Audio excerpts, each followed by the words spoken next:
কিছু লোক ভারতীয় জনতা পার্টিকে দখল করতে কবজা করতে চাইছে। পুরনো কর্মীরা সব বসে গেছে, তারা কষ্টের মধ্যে আছে। এরা যদি যোগ্য হতো পার্টি হেরে যাচ্ছে কেন? পার্টি প্রত্যেক ইলেকশন হারছে, বাই ইলেকশন থেকে পঞ্চায়েত, মিউনিসিপ্যালিটি, পার্লামেন্ট ইলেকশন হেরে যাচ্ছে কেন? যাদের কোনো ক্রেডিবিলিটি নেই, সমাজে পরিচিতি নেই, তারা পার্টিকে কবজা করতে চাইছে। পার্টির মধ্যে যে কর্মীরা পুরনোরা আছেন তারা আজকে সাইডে চলে গেছে। তো এই যে কবজা করার যে রাজনীতি, অনেক লোক এসে চলে গেছে, এরাও কিছুদিন পরে চলে যাবে। তথাগত রায় কি করেছেন? একটা পঞ্চায়েত জিতেছেন, পার্টিকে কি দিয়েছেন? একটা কাউন্সিলর জিতাতে পেরেছেন? কি করেছেন পার্টির জন্য? 4%-এর পার্টি বিজেপি, আজ 40% হয়েছে। কষ্ট হচ্ছে কেন? আনন্দ হওয়া উচিত। আমার তো আনন্দ হচ্ছে, আমি পার্টি দাঁড় করেছি, আজকে নতুন নেতারা এসে নেতৃত্ব করছে। পার্টি জিতলে আমাদের আনন্দ হয়, জিতুক পার্টি। যারা পার্টি বাড়লে কষ্ট হয় তারা কি করে বিজেপির লোক হতে পারে? উনি বলার কি? উনি বিজেপির জন্য কি করেছেন? সন্ধ্যাবেলা বসে মাল খেয়েছেন সবাইকে নিয়ে। পার্টি দিল্লি থেকে টাকা পাঠিয়ে ফুর্তি করেছে।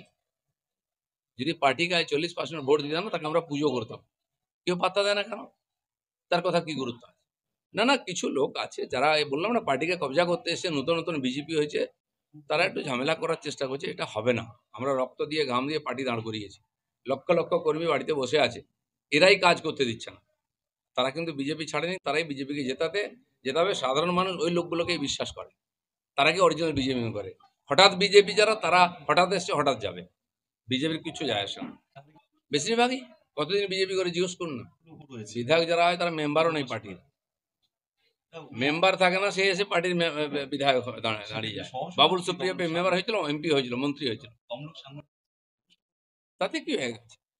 কোটাতে বহু লোক সহসভাপতি হয়েছে। কতদিন আগে বিজেপি আমাকে কালো ঝান্ডা দেখিয়েছে, তমলুকে, সে আমার পার্টির নেতা আছে। এরকম বহু লোক আছে, জিএস হয়ে গেছে, তার মানে সে বিজেপি হয়ে গেল নাকি? যুব মোর্চা নয়, ওখানে কিছু ধান্দাবাজ লোক আছে, তাদের আমি চিনি। যুব মোর্চা কিছু নয়, ওরাই দালাল আছে। আজকে পরিষ্কার হয়ে যাচ্ছে, যেহেতু আমি কার্বলিক অ্যাসিড দিয়ে দিচ্ছি গর্তে, না, সব সাপ ও ব্যাং বেরিয়ে পড়েছে। আসল কথাটা বলেছে দিলীপ ঘোষ, আর দিলীপ ঘোষ বলবে, কারণ দিলীপ ঘোষ প্রাণ দিয়ে পার্টি দাঁড় করিয়েছে। ছিল না কেউ বস্তু বাগচি কি করেছে? কে পাত্তা দেয়? কোন পার্টি থেকে এসেছে? হঠাৎ বিজেপি 4 দিন এসে গামছা বেঁধে নেতাগিরি হয়ে গেল। সে জানে দিলীপ ঘোষ কি খায়, কোথায় থাকে। যাদের সঙ্গে থেকেছ সেই কালচার নিয়ে থাকো। অনেকবার টিএমসিও লোক দিয়ে আমাকে বিক্ষোভ করাতো, রোজ কালো পতাকা দেখাতো, তারা কোথায় আছে? আর দিলীপ ঘোষ কোথায়? সব একটু আঁচের দিন ভিজরে সবুজ বেরোবে, উপরে গরুয়া হলে কি হবে? কিছু আমাদের লোকেরাও একটুখানি হতাশ হয়ে গিয়ে এগুলো করছে।